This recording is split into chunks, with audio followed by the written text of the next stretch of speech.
So in actuality, is section 377 enforced, and are people prosecuted? Yes, I think actual prosecutions may be few, but a lot of cases are registered, and that's bad enough. According to National Crime Record Bureau, I think in 2014 there were 800 such cases registered. In 2015, the cases more than doubled. There were 1,600 cases registered. And lots of time these cases are registered under Section 377 to extort and blackmail people. And sometimes the police are also involved. In fact, I think in the statistics for 2015, a large percentage of the cases were against minors. Some involved girls as well. So, this is hanging fire over the gay community as a whole, and whether it comes to the stage of prosecution or not, it's a tool by which the police and other people blackmail people who have a different sexual orientation. In a civilized nation, in modern India, such a statute has no business to be there in the statute book. We should be throwing it out, and there should be no hesitation. In fact, it's ironical that you have the church who is supporting, let's continue with Section 377. You have Hindu priests, extreme right Hindu priests who are supporting it. You have the Muslims who are supporting, let's continue with Section 377. So the religious community has shown remarkable unity in this regard. All of them have ganged up against, whereas actually all the religions need to loosen up. And they also need to understand that if you do this, one of the reasons, in fact, why this is unrelated, but one of the reasons there has been so much sexual abuse within the Catholic Church, for example, is because of the insistence that their priests be celibate. So if you clamp down, you will actually create an more unhealthy society. One of the arguments we made in our petition so many years ago before the Delhi High Court was that the Kinsey report, which was one of the first reports on sexuality, it found that generally in society, somewhere between 4 to 5% of people have a gay sexual orientation. Now this is there in all societies. In fact, what's interesting is that societies where women are suppressed more, they often have a higher percentage of gay people because men and women cannot mix freely, and sexuality is very controlled. So it doesn't mean that, for example, in Afghanistan or in Saudi Arabia, where if somebody is found guilty of homosexuality, they will be possibly stoned to death. It doesn't mean that this does not happen in those societies. In fact, it might be happening even more because and homophobic people, quite often, they actually have a homosexual orientation. And that is part of the reason that they become homophobic.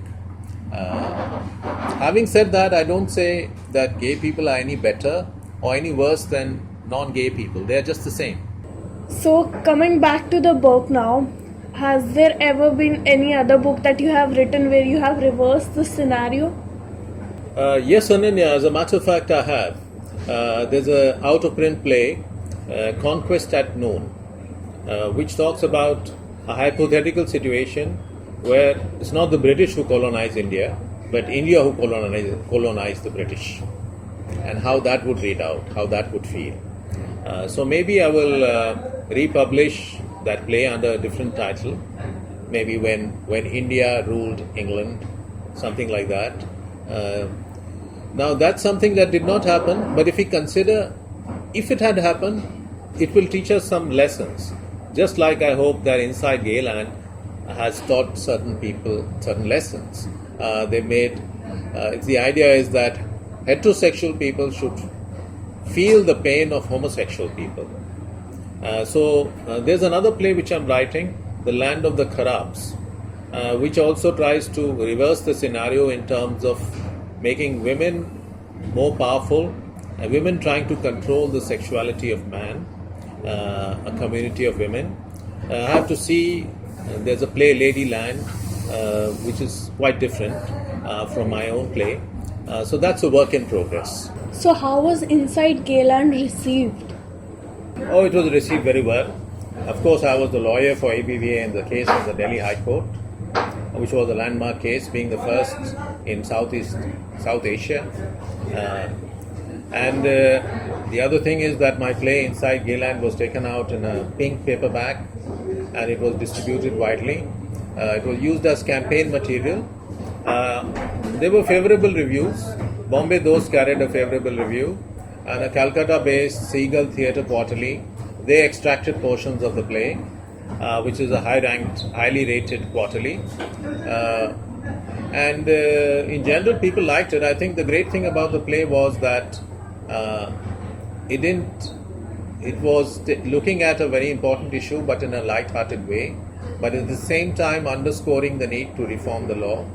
So the readership was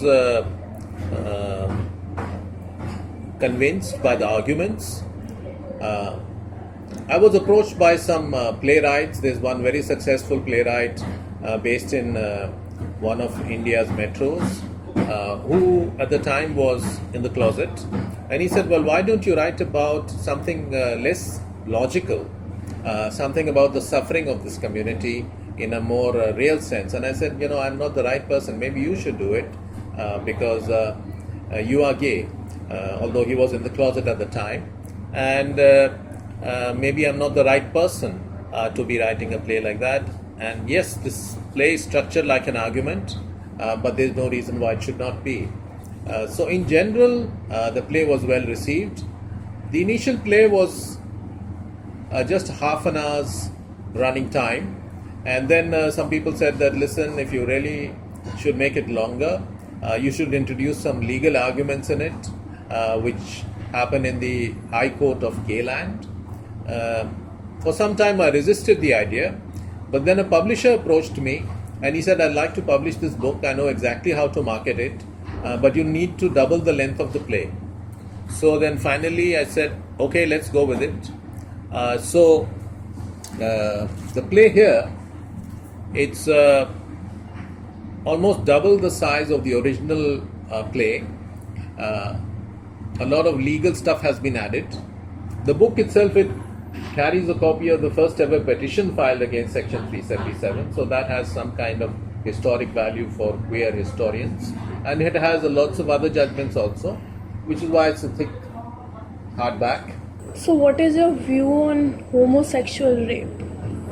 It's a very, very serious crime, Ananya, and it should be tackled on a war footing, just like heterosexual rape should be. In fact, in my book on Nirbhaya, I point to how the government is very peculiar in some ways. They have expanded the definition of rape, but they have not expanded it to include homosexual rape. It would have been so much better. Why is only heterosexual rape something we should be worried about? Should we not be worried about homosexual rape? It's equally bad. Some could argue it could even be worse. And we should, take up cudgels against it, do anything we can do to stop it from happening. These are completely separate issues. Homosexual rape is a terrible crime. When they broaden the definition of rape, they included, for example, insertion of any instrument into a female's private parts. They should have done it for male private parts as well. Why homosexual rape is terrible. And had they done so, they would have immediately, the police torture which is takes place in our prisons, certain kinds of torture would immediately have become tantamount to rape. So I think on the one hand, the government till now, they have taken Section 377 too seriously. They don't want to get rid of it. Or the religious community has ganged up against efforts to decriminalize Section 377. On the other hand, they have not taken up action against homosexual rape as seriously as they should. So it's complete hypocrisy. And I think, thank you for this question. It's very important. Homosexual rape cannot be tolerated, and just like heterosexual rape cannot be tolerated. So both are completely analogous, and we should have a definition, a broad definition of rape which includes both. So, do you think there has been any progress since the time you filed this case so many years ago?